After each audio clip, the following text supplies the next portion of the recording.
Hey guys, this is Hell Hades. This is a Raid Shadow Legends video. Guys, I've got a few things to cover in this video. The community are pissed off about a couple of things. I'm going to throw my kind of 2 cents in, give my view. We've got Fusion kind of ramping up now to the second week. I want to talk about the Fusion, where I am on the free-to-play and what I'm doing, because I think a lot of people will make classic mistakes right now. They're making them right now today. Don't be the same person. Don't make those mistakes. I'm going to try and help you out with that. Yeah, let's get into it. Okay, let's start with what people are mad about. And I've got to admit, I'm in the same place, especially on the free-to-play. Not so much on my main account, but on the free-to-play, we rely on stuff like the RNG rotation of clan shops. We rely on it.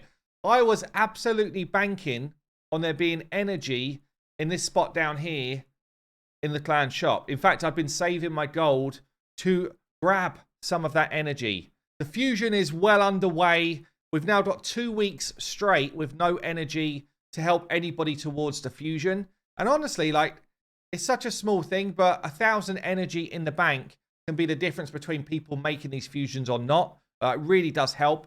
Helps you to save your gems for other things. And, you know, you might be holding that clan gold to use that energy wisely. I do. I think it's one of the best ways as an early game or a free-to-player to use your clan gold. So that's one thing. But also, it's like 4 weeks in a row that it's not popped there. So people are pissed at it. I've seen a lot of messages about it, and I'm in the same place. I'm also pissed off about it. I was absolutely banking on it for my free-to-play to be able to get this Fusion over the line. Now, the second thing that people are talking about a lot is live arena, but specifically about bots. Yeah, there's bots. In fact, Saf, before live arena went live, Saf saw some of the game code in the cheeky way that he does, and he's messaged me and he said, there's code in here for bots in live arena. I wonder when they're going to implement those. And it turns out they're already out there. Now, I've got a view of bots. So I don't feel like I've faced many bots, okay? I don't think that I have.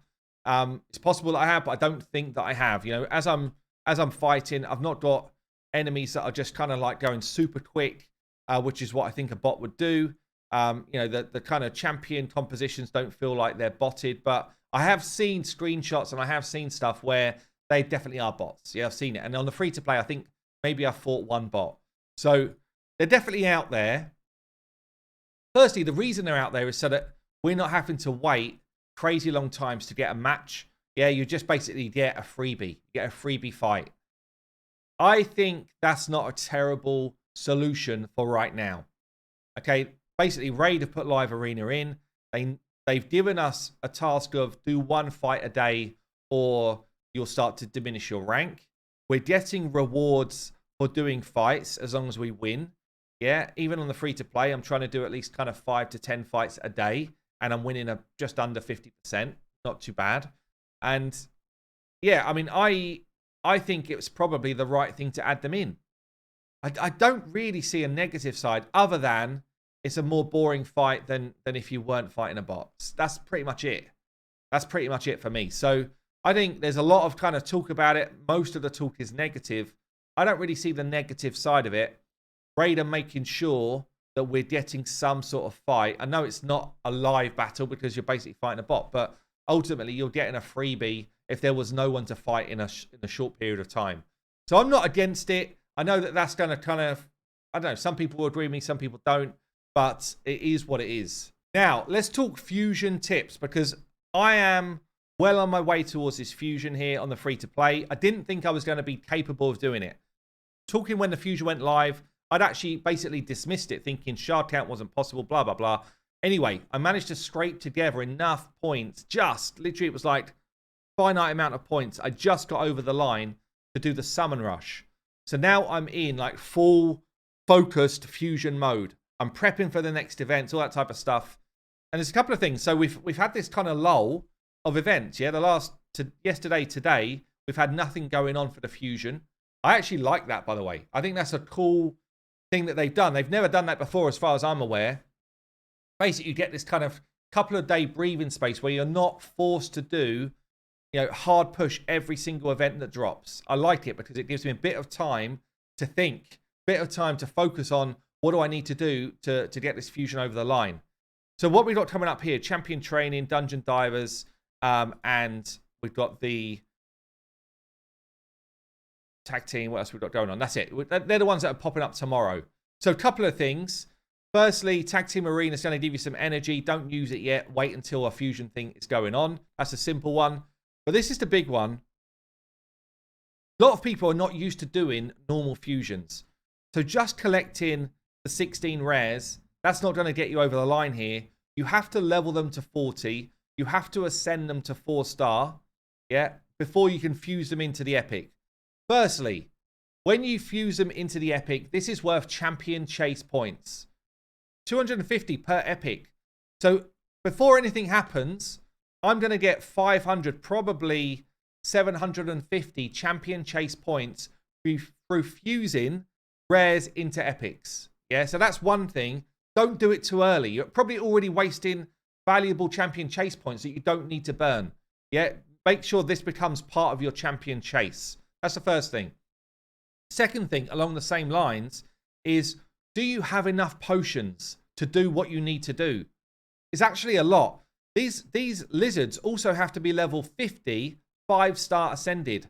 Do you have enough food to make these lizards level 50? Yeah.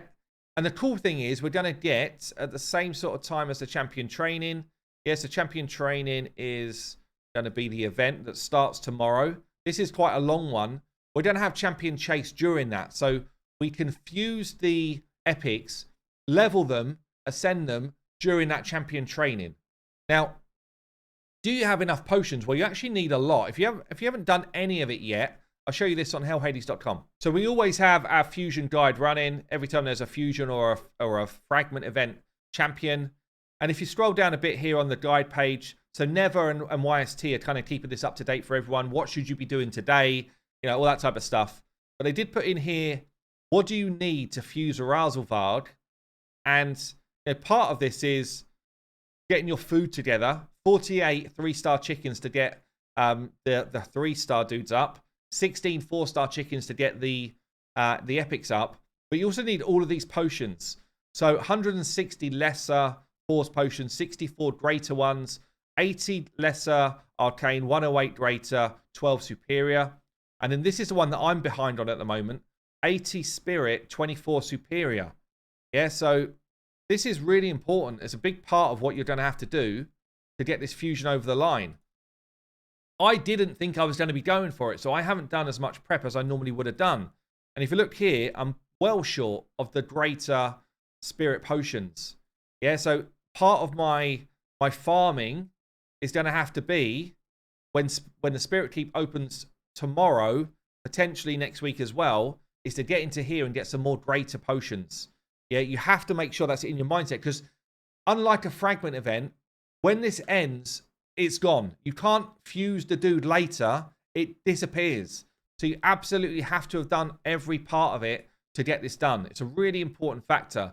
So spirit potions for me is something I'm behind on.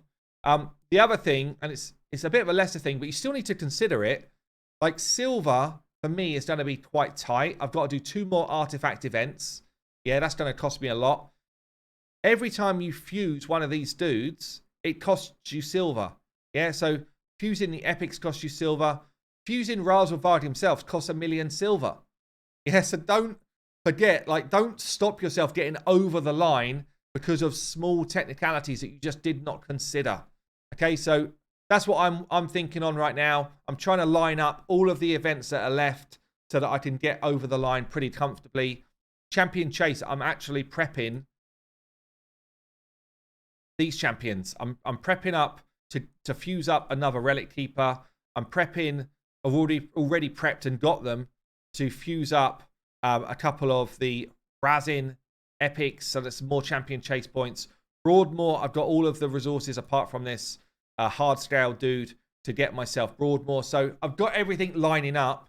During the champion training, I'm going to level these dudes and fuse during champion chase. I'm actually going to get well over 1,000 points, probably about 1,500 champion chase points without pulling a single shard. And that's just because I'm hard prepping. So look, that's going to be it for this video. Let me know what you think about the kind of community voice? Are you pissed to not see, you know, this kind of energy and, you know, a fair reset in the shop during a fusion? Yeah, let me know what you think. Anyway, I've been Hell Hades. I'll see you later.